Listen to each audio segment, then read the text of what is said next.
70,000 فرشتے آپ کی حفاظت کریں گے اور جنات بھی آپ کا کچھ نہیں بگاڑ سکتے۔ آقا علیہ الصلوۃ والسلام کی ایک بتائی ہوئی ایسی دعا میں آپ لوگوں کو بتاتا ہوں کہ اگر کوئی بندہ صبح وہ پڑھ لے تو شام تک نہ جنات اس کا کچھ کر سکتے ہیں اور 70,000 فرشتے اس کی نگرانی میں لگ جائیں گے۔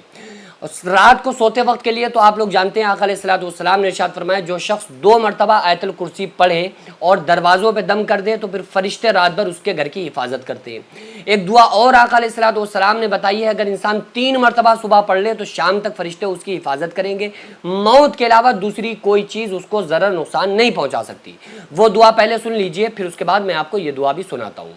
بسم اللہ الرحمن الرحیم، بسم اللہ لا یضر مع اسمہ شیء فی الارض ولا فی السماء وہو السمیع العلیم۔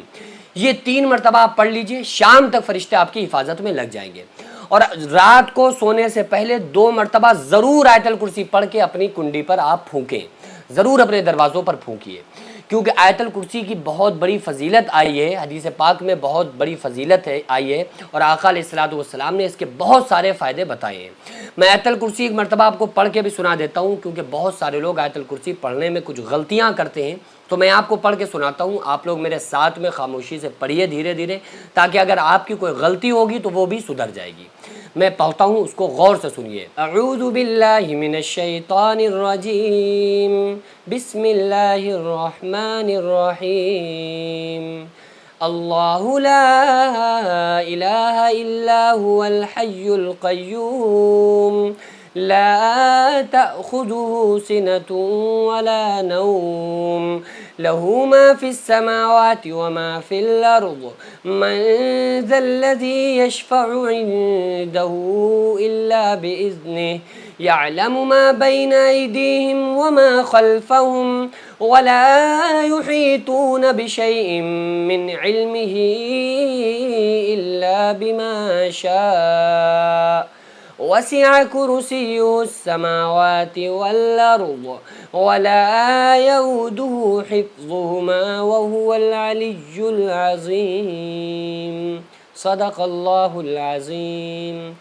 اس آیت الکرسی کو 2 مرتبہ پڑھ کے اپنے دروازے پر ضرور دم کریں۔ اس کے علاوہ جو آج میں آپ لوگوں کو وظیفہ بتاتا ہوں وہ اس کو بھی غور سے سنیے، جس سے تمام جنات اور تمام آفات اور جتنی بھی اوپری آسمانی اثرات وغیرہ ہوں گے ان سے آپ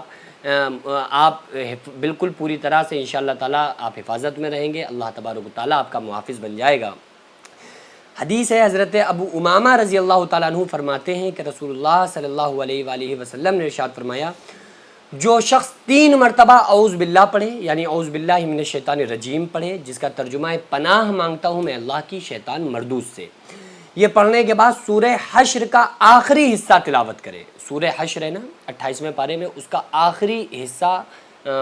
اس کو تلاوت کرے، اور اس کے بعد میں اللہ تبارک و تعالیٰ اس کے لیے 70,000 فرشتے مبعوث فرمائے گا۔ 70,000 فرشتے اللہ تبارک و تعالیٰ مسلط فرما دے گا، مبعوث فرما دے گا، اس کی نگرانی میں لگا دے گا، جو اس بندے کی شیطانوں، انسانوں، جنوں سے حفاظت کریں گے۔ وہ جو 70,000 فرشتے ہوں گے وہ جناتوں سے، انسانوں کے شر سے اور شیطان سے آپ کی حفاظت کریں گے۔ اگر کوئی بندہ رات کو پڑھے گا تو صبح تک وہ 70,000 فرشتے ساتھ رہیں گے اور اس بندے کی حفاظت میں لگ جائیں گے، اور اگر دن کو پڑھے گا تو شام تک فرشتے اس کی حفاظت کریں گے۔ اور یہ حفاظت جو ہے نا، یہ فرشتوں کی نہیں، اصل حفاظت اللہ رب العالمین کی ہوگی، کیونکہ کوئی فرشتہ بھی اللہ کی مرضی کے بغیر کچھ نہیں کر سکتا۔ کوئی فرشتہ، جو فرشتے ہیں نا جن کے کام لگے ہوئے ہیں، یعنی حضرت اسرافیل علیہ السلام سور پھونکیں گے، میکائیل علیہ السلام روزی تقسیم کرتے ہیں، جبریل علیہ السلام وحی لاتے تھے، یہ کام حضرت ملک الموت روح قبض کرتے، یہ کام بھی فرشتوں کے انڈر ہیں،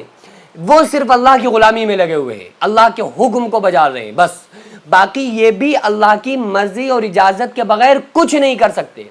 تو لیکن رسول اللہ صلی اللہ علیہ وآلہ وسلم کا فرمان ہے جب ہم یہ کریں گے تو فرشتوں کو اللہ ہماری حفاظت میں لگا دے گا،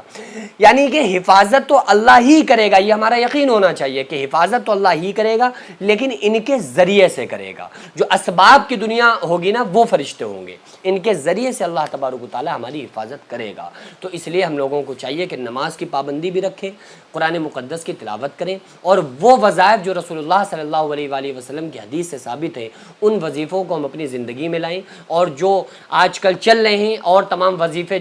جو بتائے جا رہے ہیں ان سے پرہیز کریں، بلکہ وہ وظیفے کریں جو رسول اللہ صلی اللہ علیہ وآلہ وسلم نے ہم کو سکھائے ہیں، بتائے ہیں، اور اصل وظیفہ نماز ہے۔ نماز کو پابندی سے پکڑے رہیں، انشاءاللہ تعالی ہمیں کسی اور الگ سے کوئی وظیفہ کرنے کی ضرورت نہیں پڑے گی اگر ہم نماز کو پابندی سے پڑھتے رہیں، قرآن کی تلاوت کرتے رہیں، اور جو رسول اللہ صلی اللہ علیہ وآلہ وسلم کے بتائے ہوئے وظائف اور اذکار مسنونہ ہیں ان پر اگر ہم عمل کرنے والے بن گئے۔